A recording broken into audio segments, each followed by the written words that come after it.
जय श्री राधे कृष्ण। आप सभी का आपके अपने YouTube channel VK Mishra present में बहुत बहुत स्वागत है। आप सभी भक्तों को देवउठनी एकादशी देवउठान एकादशी व्रत की ढेर सारी शुभकामनाएं। आप सभी के जीवन में भगवान विष्णु माता लक्ष्मी की कृपा से आप सभी को सभी प्रकार के सुख तथा समृद्धि की प्राप्ति हो। आइए आज आप सब जानेंगे वर्ष 2025 में देवउठनी एकादशी देवोत्थान एकादशी का व्रत कब धारण किया जा रहा है। तो जानेंगे व्रत के शुभ मुहूर्त के बारे में, पारण का क्या समय होगा, पारण कब और किस चीज से किया जाएगा, इस दिन क्या करना चाहिए। तो आइए जानते हैं इन सबों के बारे में। संपूर्ण जानकारियां की प्राप्ति के लिए वीडियो को अंत तक जरूर देखें। चैनल पे अगर आप पहली बार आए हैं तो चैनल को लाल बटन दबा करके सब्सक्राइब करें, साथ में बेल आइकन घंटी को दबाएं ताकि आने वाली वीडियो का नोटिफिकेशन आपको समय से मिलता रहे। आषाढ़ मास शुक्ल पक्ष की एकादशी को भगवान विष्णु जो कि योग निद्रा में चले जाते हैं और कार्तिक मास शुक्ल पक्ष की देवउठनी एकादशी के दिन भगवान जागृत होते हैं। इनका इस दिन प्रबोधन किया जाता है, इसलिए इस दिन को प्रबोधनी एकादशी के नाम से जाना जाता है। इस दिन भगवान को जगाया जाता है। देवउठनी एकादशी का बड़ा ही विशेष महत्व माना गया है।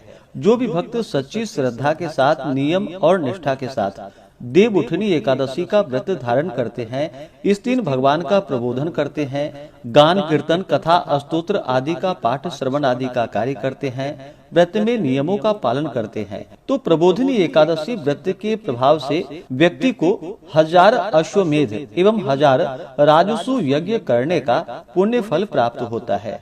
यह व्यक्ति के सभी प्रकार के पाप और ताप को नष्ट करने वाली है तथा अनेक प्रकार के इस व्रत को रखने के पुण्य बतलाए गए हैं, जो कि आप अगले वीडियो में संपूर्ण महात्म्य के बारे में जानेंगे। तो आइए जानते हैं देवउठनी एकादशी व्रत के शुभ मुहूर्त के बारे में। सबसे पहले जानते हैं सनातन पंचांग के अनुसार। सनातन पंचांग के अनुसार एकादशी तिथि प्रारंभ समय 1 नवंबर 2025 दिन शनिवार सुबह 9:14 और एकादशी तिथि की जो समाप्ति है वह 2 नवंबर 2025 दिन रविवार सुबह 7:33 पे एकादशी तिथि की समाप्ति है।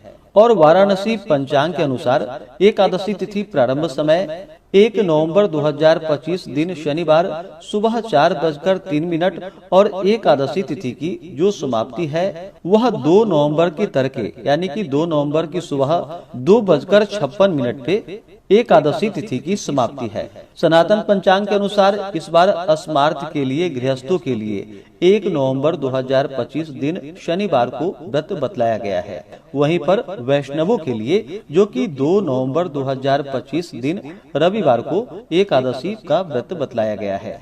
वहीं पे वाराणसी पंचांग के अनुसार 1 नवंबर को ही गृहस्थ हो या वैष्णव हो सभी के लिए 1 नवंबर को व्रत बतलाया गया है। तो आप जिस भी पंचांग को मानने वाले हों उसके अनुसार आप व्रत को धारण कर सकते हैं। अब जानते हैं व्रत के पारण के बारे में। व्रत का पारण जो कि हरिवासर समाप्त होने के बाद और द्वादशी तिथि में ही व्रत का पारण करना चाहिए। सनातन पंचांग के अनुसार द्वादशी तिथि का प्रारंभ जो कि 2 नवंबर 2025 दिन रविवार सुबह 7:34 पे है और द्वादशी तिथि की जो समाप्ति है वह 3 नवंबर 2025 दिन सोमवार को सुबह 5:08 पे द्वादशी तिथि की समाप्ति है। वहीं पे वाराणसी पंचांग के अनुसार द्वादशी तिथि की शुरुआत 2 नवंबर को सुबह 2:57 पे द्वादशी तिथि प्रारंभ है और द्वादशी तिथि की जो समाप्ति है वह 2 नवंबर की रात्रि 1:26 पे द्वादशी तिथि की समाप्ति है। तो जो भी सनातन पंचांग के अनुसार 1 नवंबर को अगर आप व्रत धारण करते हैं तो 2 नवंबर को व्रत का पारण दोपहर 1:11 से दोपहर 3:23 तक व्रत का पारण किया जाएगा। वहीं पे अगर आप वाराणसी पंचांग के अनुसार 1 नवंबर को व्रत धारण करते हैं तो व्रत का पारण 2 नवंबर को सुबह 6:23 से सुबह 8:31 तक व्रत का पारण किया जाएगा। वहीं पे सनातन पंचांग के अनुसार वैष्णवों के लिए जो कि 2 नवंबर को व्रत बतलाया गया है। अगर आप सनातन पंचांग के अनुसार 2 नवंबर को व्रत धारण करते हैं तो व्रत का पारण 3 नवंबर को सुबह 5:15 से लेकर के सुबह 6:05 तक व्रत का पारण किया जाएगा।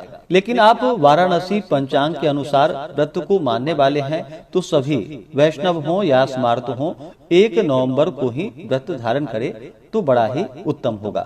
1 और 2 नवंबर को ब्रह्म मुहूर्त का समय जो कि सुबह 4:50 से सुबह 5:41 तक होगा।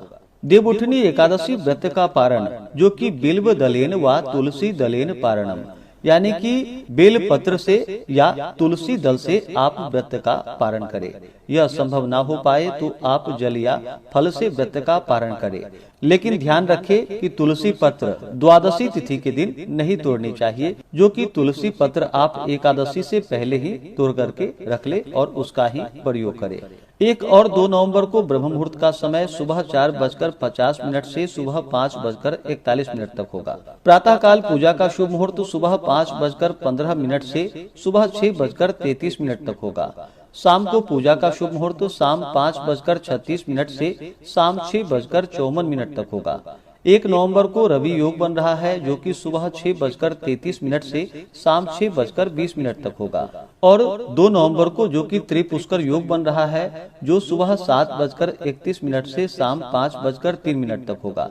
वहीं पे इस दिन सर्वार्थ सिद्धि योग भी बन रहा है 2 नवंबर को जो कि शाम 5:03 से अगले दिन सुबह 6:34 तक होगा। देवउठनी एकादशी के दिन इस दिन भगवान का पूरे विधि विधान के साथ गंध पुष्प धूप दीप आदि से पूजन करना चाहिए।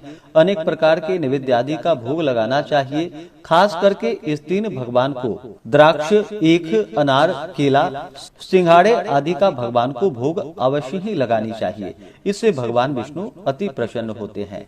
इस एकादशी व्रत को दिन रात्रि उपवास रहते हुए धारण करना चाहिए। जो उपवास ना रह पाए तो आप एक समय फलाहार ग्रहण करके व्रत को धारण करें और अगले दिन जाकर के फिर भगवान का पूजन आरती आदि करके ब्राह्मणों को भोजन करवा करके ब्राह्मणों को दान और दक्षिणा दे करके समय के अनुसार व्रत का पालन करना चाहिए। व्रती को व्रत के दौरान शुद्ध और सात्विकता का पालन करना चाहिए। किसी के ऊपर क्रोध नहीं करनी चाहिए।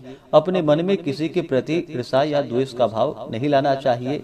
पूर्ण निष्ठा भक्ति भाव के साथ इस दौरान ओम नमो भगवते वासुदेवाय, श्री कृष्ण गोविंद हरे मुरारी आदि मंत्रों का जप करना चाहिए। श्री सूक्त, पुरुषोक्त आदि का पाठ या श्रवण करना चाहिए। विष्णु सहस्त्र नाम आदि का पाठ या श्रवण करना चाहिए। यह संभव ना हो पाए तो भगवान का भजन कीर्तन गायन वादन जो भी आपसे बन सके इस दिन अवश्य ही करना चाहिए और भगवान का प्रबोधन करना चाहिए। इससे भगवान विष्णु अपने भक्तों के सभी प्रकार के पापों को नष्ट कर देते हैं। इस व्रत के प्रभाव से हजारों राजसू यज्ञ करने का पुण्य फल प्राप्त होता है तथा अश्वमेध यज्ञ करने का पुण्य फल प्राप्त होता है। तो आशा करता हूँ कि यह जानकारी आपको अच्छा लगा हो। इसी प्रकार से ज्ञानवर्धक जानकारियाँ प्राप्त करते रहने के लिए, व्रत पूजा के बारे में जानने के लिए, कथा को सुनने के लिए चैनल पे अगर आप पहली बार आए हैं तो चैनल को लाल बटन दबा करके सब्सक्राइब करें।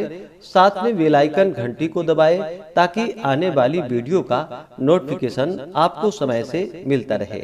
वीडियो को लाइक करें, शेयर करें। सुखी रहें और स्वस्थ रहें। जय श्री राधे कृष्ण। धन्यवाद।